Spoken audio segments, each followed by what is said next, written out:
올해 칸 영화제 황금종려상의 향방은 결국 그저 사고였을 뿐이라는 자파르 파나히 감독의 작품이 선정이 되었습니다. 먼저 자파르 파나히 감독에 대해서는 많은 분들이 알고 계시겠지만 정말 이란이 낳은 최고의 영화 감독 중에 한 분이시고요. 그리고 지금의 이란 영화가 그렇듯이 이란에서 굉장히 많은 고초를 겪으신 분이기도 해요. 2022년인가요? 다른 동료 영화 감독들을 옹호하다가 이제 감옥에 가기도 하고 이런 일들이 있습니다. 신성한 나무의 씨앗도 그렇지만 칸 영화제에서 보도가 나오는 걸 보면 배우나 감독들이 참여하는 경우도 있지만 실제로는 이란에 빠져나오지 못해서 혹은 체포되는 바람에 사진만 오는 그런 경우들이 있죠. 요즘 이란에서 굉장히 좋은 영화들이 많이 나오고 국제적으로도 좋은 평가를 많이 받고 있는데 좋은 영화들이 우르르 나오게 만드는 어떤 시대적인 의미가 있을 때가 있어요. 대표적으로 우리나라 같은 경우는 2003년을 한국 영화의 르네상스라고 하잖아요. 근데 그 르네상스 때 나왔던 작품들이 정말 뛰어난 작품들이고 그때 두각을 발휘했던 감독님들이 지금까지도 한국 영화의 대들보로 여겨지고 있죠.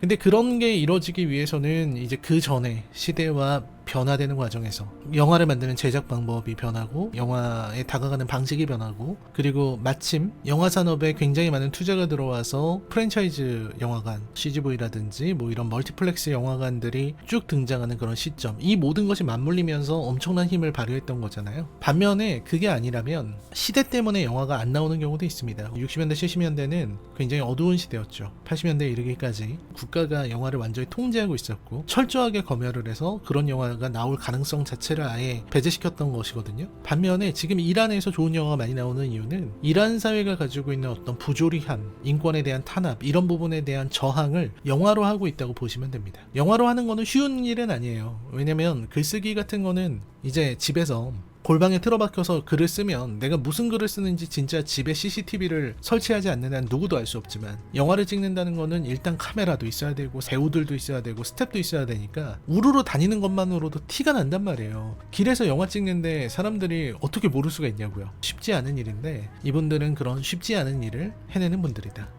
그리고 이제 황금종려상의 권위에 대해서 말씀하시는 분들이 되게 많은데 제 의견부터 먼저 말씀을 드리겠습니다. 황금종려상은 흔히 우리가 말하는 3대 영화제에서도 가장 권위가 높은 영화제라고 불리는 칸에서의 최고상을 주는 것이기 때문에 그 자체로 정말 뛰어난 작품들이 선정되는 경우가 많지만 때때로는 칸이 정치적인 판단을 한다든지 혹은 전위적인 판단을 한다든지 여러 가지 판단을 할 때가 많아요. 그래서 티탄처럼 상당히 논쟁적인 작품이 되는 경우도 있고요. 때로는 슬픔의 삼각형처럼 너무 쉽고 단순한 작품이 되기도 하고요. 때로는 기생충처럼 아주 재밌는 작품, 완성도가 있는 작품이 되기도 하고 때로는 나 다니엘 블레이크처럼 영국 사회, 리얼리즘에 대한 이야기를 다루는 작품이 나오기도 하죠. 켄 로치가 할 수 있는 그런 것들이요. 다양한 형태의 작품들이 나온다. 그리고 그저 사고였을 뿐도 다양한 작품들 중에 하나로 완성도가 높다. 이렇게 평가할 수가 있을 것 같습니다. 대신 이제 그 이상의 의미를 부여하면 안 된다고 생각해요. 황금종려상을 받았으니 이 영화는 위대한 영화다. 이렇게 단순하게 치환하면 곤란하죠.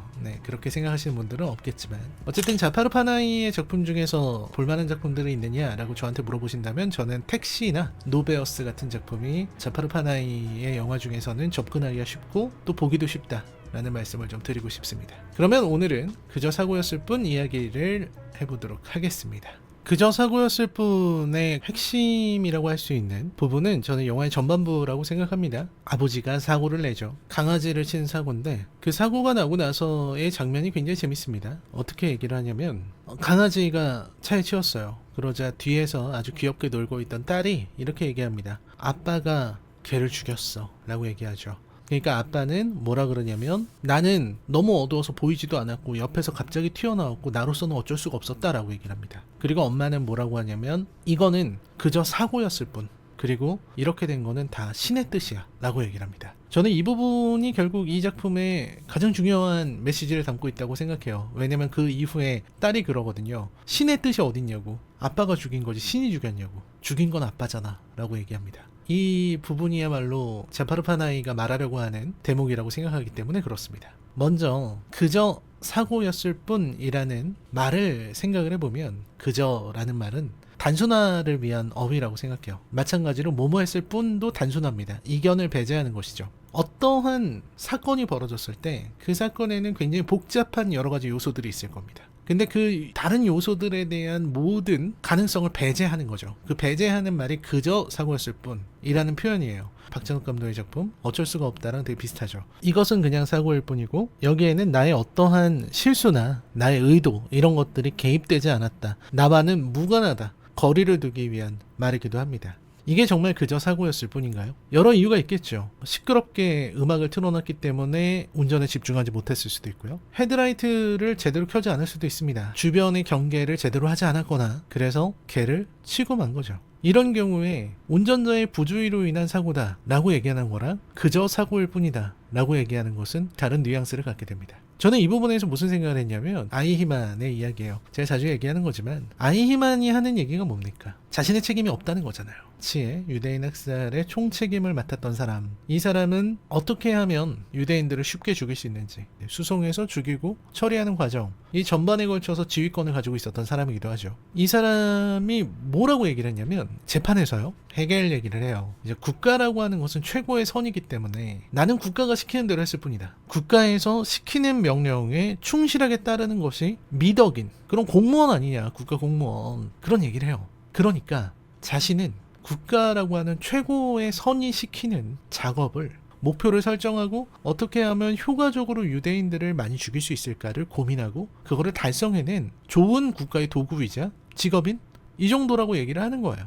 이 일을 결정하고 시킨 국가에게 탓이 있다면 있는 거지 나의 탓은 아니다라고 얘기를 하는 거거든요. 그래서 그때 이제 한나 아렌트가 얘기를 한 거죠. 너에게 죄명이 있다면 너는 무식한 것이다. 너의 죄는 무지다. 내가 지금 하고 있는 일이 어떤 의미를 가지고 있는 일인지, 내 앞에 놓여있는 어떤 목표와 숫자가 뭘 의미하는 건지를 한 번도 생각하지 않고 자아 비판도 반성도 한 번도 하지 않은 그게 너의 죄라는 겁니다. 여러분들이 아이히만의 자리에 있다면 여러분들은 똑같이 그래 나라에서 유대인 하루에 5,000명 한 10,000명씩 죽이라는데 10,000명씩 죽이지 뭐 이렇게 할 수 있을까요? 저는 대부분의 사람들은 할 수 없을 거라고 생각합니다. 그래서 그런 사람들은 나치 정권에서 위로 올라갈 수가 없어요. 필요가 없거든요. 그런 인간들은 필요하지 않습니다. 아이히만처럼 명령하는 대로 따르는 인물, 무식한 인물, 이런 인물들이 필요하죠. 자신의 책임을 아무렇지도 않게 생각하는 비겁한 인물들이 필요합니다. 우리가 이번에 내란 때 봤던 내란 관계자들이 끊임없이 거짓말하고 자기 책임 아니라고 얘기하고 하잖아요. 그거랑 똑같은 모습이 과거에도 있었던 겁니다. 그리고 그저 사고였을 뿐이라는 말에 그러한 태도가 포함되어 있다고요. 이게 되게 무서운 일이죠. 제가 사실은 이태원 참사가 있었을 때요. 그때 당시 행안부 장관이었던 사람이요. 처음에 나와서 브리핑을 할 때 뭐라고 했냐면 경찰 병력을 더 늘린다고 해서 해결될 사건은 아니었던 것으로 파악하고 있다고 얘기를 했어요. 저는 거기서 진짜 소름 끼쳤어요. 이런 어떤 사태가 일어난 거에 대해서 사과를 하거나 책임을 통감하거나 그런 말을 먼저 꺼내는 게 아니라 이건 경찰을 늘린다고 해서 해결된 문제가 아니야. 그저 벌어질 사고였을 뿐이야. 라는 식으로 얘기를 한 거잖아요. 그저 사고였을 뿐에서 저는 이 말을 듣는 순간에 그 참사가 떠올랐습니다. 정말 용서할 수 없는 일이죠. 두 번째로는 신의 존재에 대해서 좀 말씀을 드리고 싶습니다.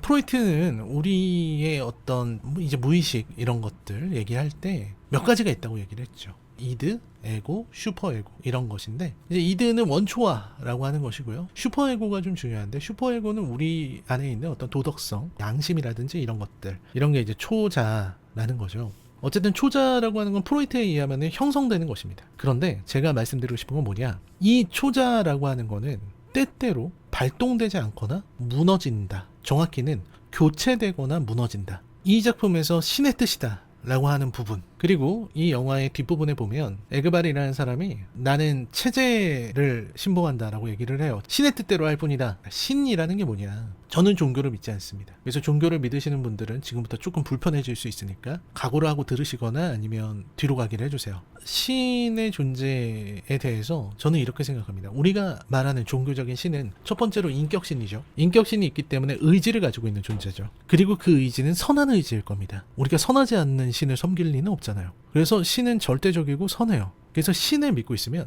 이 세상에 무서울 게 없습니다. 정말로 신앙을 가진 사람이라면 무서워해서는 안 돼요. 왜냐하면 모든 거는 선한 의지를 갖고 있는 절대자, 신에 의해서 움직이는 것이기 때문이에요. 예기치 못한 사고가 발생했다? 그것도 다 신의 뜻이에요. 설령 죽음에 이르게 되었다? 뭔 문제가 있습니까? 천국에 갈 텐데, 구원받을 텐데. 아무것도 두려워할 필요가 없거든요. 근데 문제는 뭐냐면 신의 뜻을 믿는 사람들은 자신의 자아도 그분의 뜻이라 그러면 이 초자를 바꿀 수가 있어요. 이 초자를 바꾸기 위해서는 어떤 믿음이 필요해요. 종교의 이름으로, 신의 이름으로 때로는 인간이 상상할 수 없는 잔인한 일들이 벌어지기도 하는 겁니다. 굳이 뭐 십자군이나 뭐 이런 거 얘기하지 않더라도 우리가 마녀사냥 같은 거 생각을 해보자고요. 마녀사냥을 할 때 대상이 되는 것은 여자죠. 그 여자가 너무 젊다, 마녀죠. 너무 예쁘다, 마녀입니다. 잘 늙지 않는다, 마녀예요. 너무 똑똑해, 마녀죠. 너무 늙었어, 마녀입니다. 그냥 마녀인 거예요. 아무 이유 없이 그냥 묶습니다. 나무에 묶고 이제 그때부터 쇼가 시작되죠. 그 여성을 잔인하게 고문하고 칼로 찌르고 피를 보여주고 이것저것 물어보고 잔인하게 유린한 끝에 불에 태워 죽이는 그런 쇼가 진행이 됩니다. 그러면 그 쇼를 보러 간 사람들은 원래대로라면 양심의 가책을 느껴야 되겠죠. 어쩌면 무고할지도 모르는 한 여성이 이런 식으로 자신의 모든 걸 드러내고 철저하게 유린당하는 것이 가능한 일인가? 어우 끔찍해, 이런 생각을 할 거 아니에요. 근데 놀랍게도 이것은 하나의 엔터테인먼트이고 쇼였고요. 그리고 거기에 온 사람들이 다 얘기를 해줘요. 그 진행자 이런 사람들이 여러분들은 신의 이름으로 이루어지는 이 형벌의 현장에서 축복을 받았습니다, 이런 식으로 얘기를 해주는 거죠. 그러면 나의 초자가 교체됩니다. 신앙의 이름으로 보호되죠. 그래서 죄책감을 느끼지 않을 수 있어요.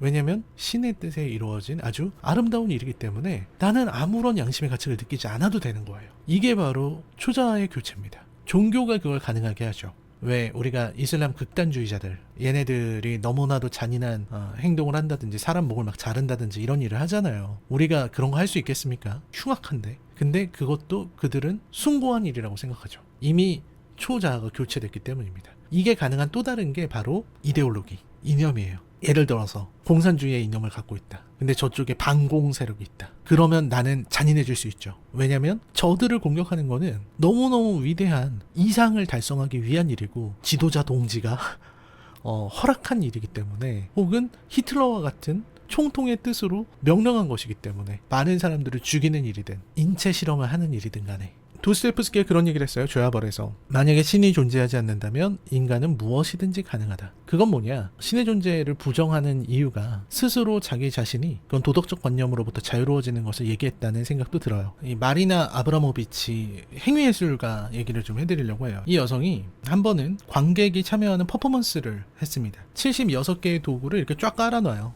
행위예술계가 자리에 앉습니다. 참여를 위해서 온 관객들에게 이렇게 얘기를 해요. 나는 지금부터 물체입니다. 여러분들은 지금 여기에 있는 도구를 이용해서 저에게 어떤 것을 해도 괜찮습니다. 딱 6시간을 드리겠습니다. 자, 무슨 일이 벌어졌을까요? 처음에 아마 3시간 정도, 그동안에는 아무 일도 벌어지지 않았어요. 저는 그게 초자가 견디는 시간이라고 생각합니다. 그동안에는 행위예술가에게 이렇게 꽃을 들어서 이렇게 옆에 놔주거나 혹은 뭐 물을 한 잔 권한다거나 이런 식의 아주 신사적인 행동들이 벌어지죠.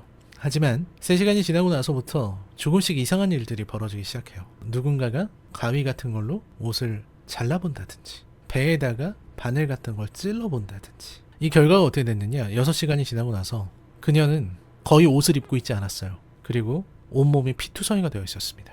실제로도 생명의 위험을 느꼈다고 얘기를 해요. 단지 강간당하지 않은 것은 참가한 남자들이 아내와 같이 왔기 때문이다 라고도 얘기를 했습니다. 만약에 남자들만 있었다면 분명히 일이 벌어졌을 거예요. 제가 말하고 싶은 것은 우리가 가지고 있는 이런 초자 윤리적인 것들도 해도 되는 상황이 주어지고 반복적으로 주변에서 아무렇지도 않게 하게 되면 나도 초자를 버리고 내 욕심대로 행동하게 된다라는 거예요. 사람이 가지고 있는 도덕성이나 이런 것들은 매우 약하고 때때로 쉽게 무너진다라는 것이죠.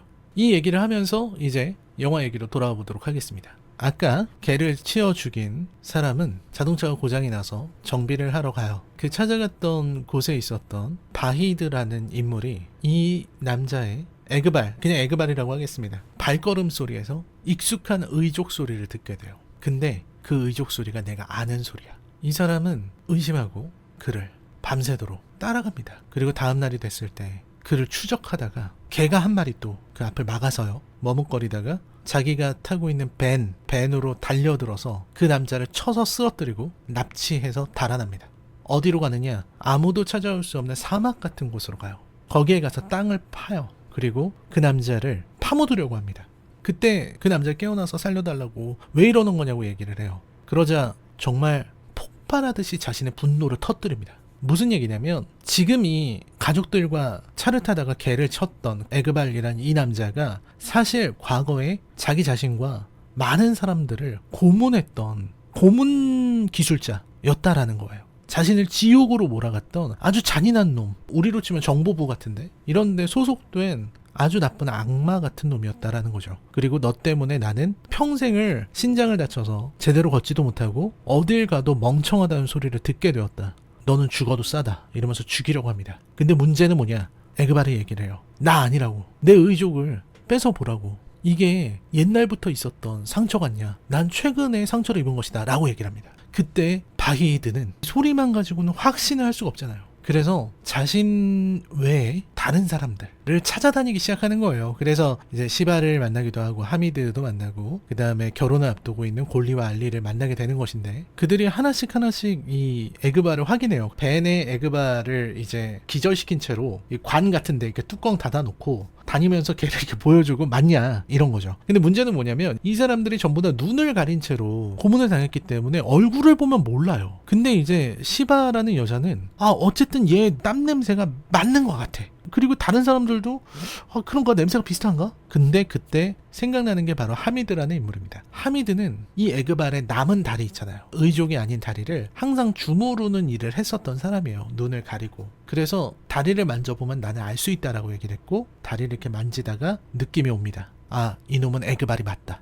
하미드는 일단 이 에그발을 죽이자고 얘기해요. 확실하니까 죽이자. 그때 전화가 와요. 에그발에게 전화가 오는데 그걸 받지 말라고 했지만 바히드는 그걸 받았습니다. 받았더니 에그발의 딸이에요. 그 딸이 아빠 어디 있어? 아빠 보고 싶어 막 하는 거예요. 왜 그러나 봤더니 엄마가 쓰러졌다는 겁니다. 왜냐면 에그발의 아내는 만삭인 상태였는데 지금 양수가 터져서 기절한 거예요. 근데 초등학교도 안 들어간 딸의 혼자가 엄마를 보고 있는 거예요. 그러니까 빨리 아빠가 와줬으면 좋겠는 거죠. 근데 지금 이 사람들은 아빠를 보낼 수가 없잖아요. 지금 이대로 두면 딸도 딸이지만 지금 만삭인 아내는 죽을 수도 있다고요. 이 상황에서 어떻게 해야 되느냐? 바히드는 벤을 타고 그녀들을 도와주려고 합니다.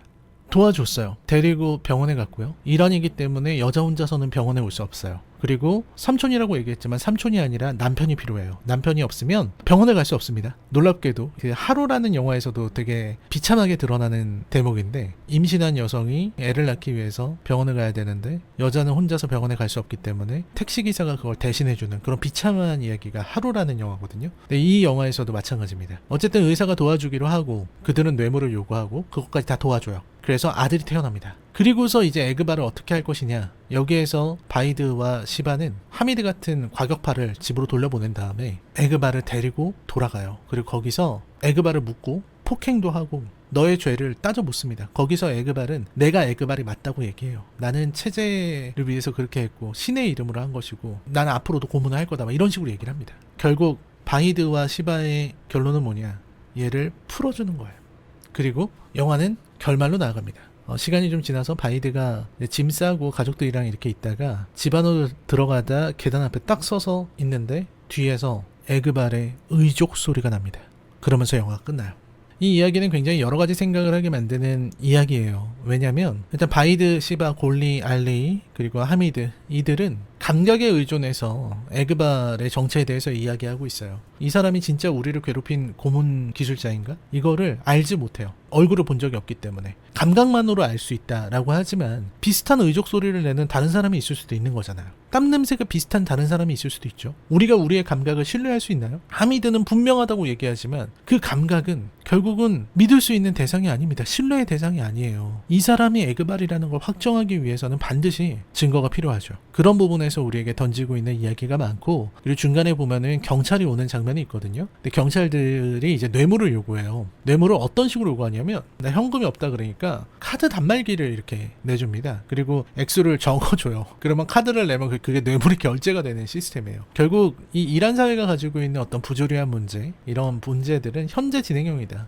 고발적인 부분이었다는 생각이 듭니다. 굉장히 무서운 일이죠. 고문에 대한 기억. 우리가 80년대에 겪었던 일들과 매우 유사하게 보이기 때문에 우리도 그런 생각을 할 수밖에 없어요. 예를 들어서 고문기술자 이근한 같은 경우에 그에게 고문을 당한 사람들은 제대로 된 정신과 몸 상태로 살아가지 못하는 사람들도 있는데 그런 그는 살아도 되는가라는 질문 이런 걸 던지게 만들죠. 그리고 이 작품에서 개가 나오는 장면들은 저는 작가의 개입이라고 봤습니다. 처음에 개를 죽이는 에그발의 모습은 죽이고 나서 아무런 죄책감이 없는 사람의 모습을 고발하기 위해서 개를 등장시켰다는 생각이 들고요. 두 번째 개가 나왔을 때는 바이드가 머뭇거리거든요. 바이드는 일을 저지르기 전에 머뭇거리는 사람이다. 근데 마지막에 나오는 개는 에그발을 묶으러 갈 때 나오는 개인데 요거는 원점으로 회귀하는 것이라고 봤습니다. 밤에 나오는 개이기 때문에. 그리고 결정적으로는 에그발과 바이드의 차이, 이걸 드러내기 위한 것이다. 앞에서도 말씀드렸지만 에그발처럼 자신의 도덕관념, 초자를 무너뜨리고 그리고 신의 이름으로 했다는 이유로 모든 책임으로부터 벗어나려고 하는 것은 짐승이나 할 수 있는 일이다 라고 전 생각해요. 근데 바이드랑 시바는 어떤 사람들이냐? 그럴 수가 없는 사람들이에요. 에그발이 너넨 나 못 죽여 이렇게 얘기하잖아요. 그 못 죽이는 이유가 뭐냐면 얘네들은 초자아가 있기 때문에. 어쨌든 자신의 원수일지도 모르는 사람이지만 새로운 생명이 태어난다는 얘기에 그거를 도와주려고 하는 사람들이기 때문에 에그발을 애초에 죽일 수가 없었던 거예요. 그런 부분을 표현했다는 점에서 저는 이 작품이 대단하다는 생각을 했어요. 두 번째는 트라우마에 대한 이야기인데 저도 이런 소리에 대한 트라우마가 있거든요. 한 소년의 이야기라고 하겠습니다. 그 친구가 아주 어렸을 때, 중학생 때 과거에는 기술 과정 과목이 있었어요. 지금도 있는지 모르겠습니다만 그 기술 선생님에게 잘못 걸린 일이 있었습니다. 왜 잘못 걸렸냐면 뭐 까불었다 혹은 뭐 대답하기 곤란한 질문을 했다 뭐 이런 이유였습니다. 표면적인 이유는 그것이었고 소년은 그것을 다르다고 생각해요. 왜냐하면 얼마 전에 아버지가 돌아가셨거든요. 그 소년은 아빠 없는 애였다고요. 아빠 없는 애기 때문에 교사가 훨씬 더 쉽게 폭력을 가할 수가 있었죠. 왜냐면 따지러 오는 사람은 남자가 아니라 여자일 테니까. 소녀는 그렇게 생각을 했습니다. 그리고 소녀는 기술실이라고 하는 굉장히 외진 곳으로 끌려가요. 거기에서 이제 폭행을 당했는데 뭘로 맞았냐면 공구로 맞았습니다. 공구요. 상상이 되세요? 사람을 공구로 때리는 모습이. 그래서 어떤 부분에 트라우마가 있냐면 엎드려 뻗쳐 자세인 상태로 대기를 하고 있는데 몽키 스패너 소리가 들렸습니다. 이 몽키 스패너 특유의 끼릭끼릭 하는 소리 아세요? 그 소리가 트라우마가 됐어요. 몽키 스패너가 돌아가는 소리를 들으면 가슴이 뜨끔해요. 엄청나게 뛰는 거예요. 그리고 나서 정신적 상처도 입게 되죠. 그 이후에 일기장이나 연습장에 어떤 것들을 그리냐면 한 2년 3년 동안에 그 기술교사가 목이 잘려 죽는 그림, 배에 칼을 찔러 넣는 그림, 그 기술교사의 육체를 산산이 조각내는 그림, 내장을 다 꺼내는 그림, 매일매일 피로 물드는 그림, 그런 것들을 매일 그렸어요. 그리고 나는 복수할 것이다. 반드시 내가 크면, 졸업하면 찾아내서 죽일 것이다. 그렇게 생각했어요. 그 소년이 말이죠. 그러한 트라우마를 10년 넘게 겪게 됩니다. 그래서 저는 말하자면 기억을 신뢰할 수 있느냐, 감각을 신뢰할 수 있느냐라고 얘기를 하지만 그 기술 교사의 얼굴을 정확하게 그릴 수 있습니다. 왜냐면 너무나도 선명했고 거의 5년 가까이 하루도 빼짐없이 그 얼굴에 대해서 생각하고 그림을 그렸기 때문에 그렇습니다. 아마 호의호식하고 잘 살았겠죠.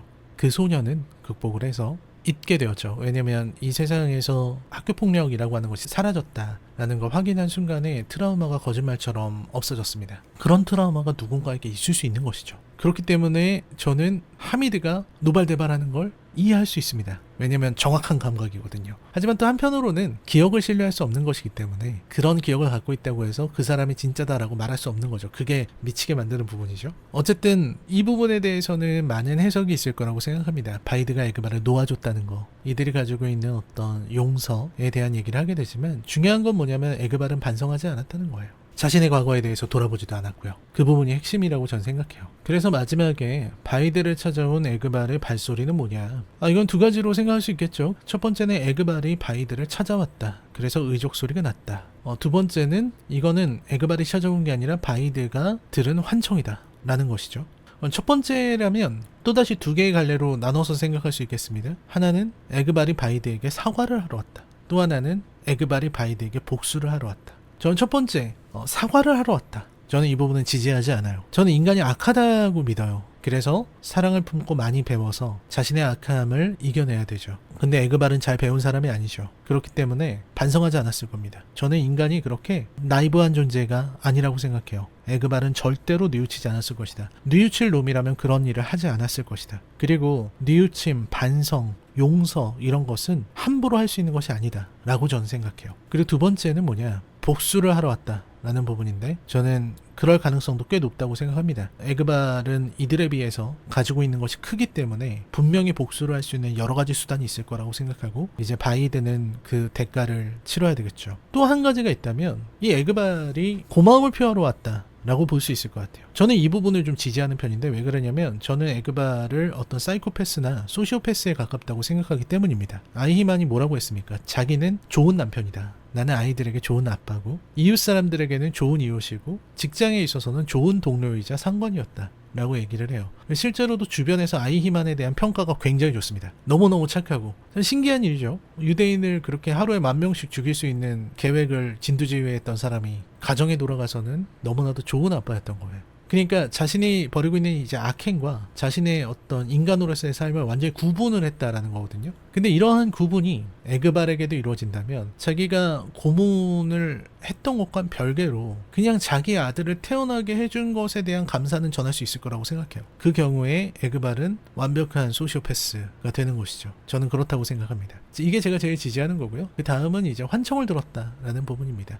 트라우마는 끝나지 않았다라는 거죠. 순간순간 그의 발소리를 들을 정도로 그를 죽이지 않았기 때문에 환청을 듣는 거죠. 시대의 어두움이 남긴 상흔, 이런 것들은 결코 쉽게 사라지지 않는다라는 걸 보여주는 중요한 장면이다 라고 저는 생각해요. 결국은 죽여도 안 되고 죽이지 않을 수도 없고 이런 상황이잖아요. 얘를 죽이면 결국은 모든 게 들통나고 본인들도 위험에 빠지게 되겠죠. 일상은 무너져 내릴 겁니다. 바이든은 자기가 이 사람을 차로 치어서 데리고 다녔던 그 모든 일의 책임을 스스로 뒤집어 쓰려고 했어요. 그래서 다른 사람을 보냈던 거예요. 그러나 가지 않고 그 일에 동참한 게 시바였던 거고요. 이 부분에서 바이든은 인간적으로 에그발보다 훨씬 더 나은 인물이에요. 물론 그가 하려고 했던 것이 사적 제재이고 복수이지만, 그런 면에서 많은 생각을 하게 만듭니다. 우리가 지금 겪고 있는 이런 내란 이후의 삶, 이 부분에서 여전히 우리는 아직 끝나지 않았다라는 것에 여러 가지 생각을 하게 만들지만, 가장 중요한 거는 이 모든 사건을 그저 사고였을 뿐이다 라고 말하는,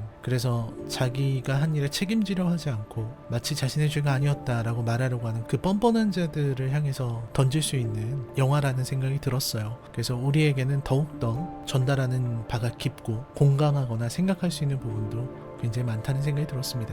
저는 아이히만에 대해서 책을 읽을 때 저는 제가 이런 이들의 일을 겪을 거라고는 상상하지 않았어요. 하지만 지금 이 현실에서 벌어지는 일들이 또 다른 아이히만, 또 다른 에그발, 이런 사람들의 모습이라는 것을 생각하게 만듭니다. 그래서 그저 사고였을 뿐, 정말 훌륭한 작품이었다고 생각하고요. 그저 사고였을 뿐에 대한 제 평점은 10점 만점에 9점입니다. 이 작품은 수작의 반열을 넘어서 명작에 올라갈 수 있는 자파르 파나히의 대표적인 작품이다. 여러분, 저는 이만 물러가도록 하겠습니다. 그리고 제 책 인생영화 21, 교보문고와 알라딘에서 판매되고 있다는 거 알고 계시죠? 많은 관심 부탁드리고요. 저는 다음 영상으로 찾아뵙겠습니다. 구독하기, 좋아요 부탁드리고 안녕히 계십시오.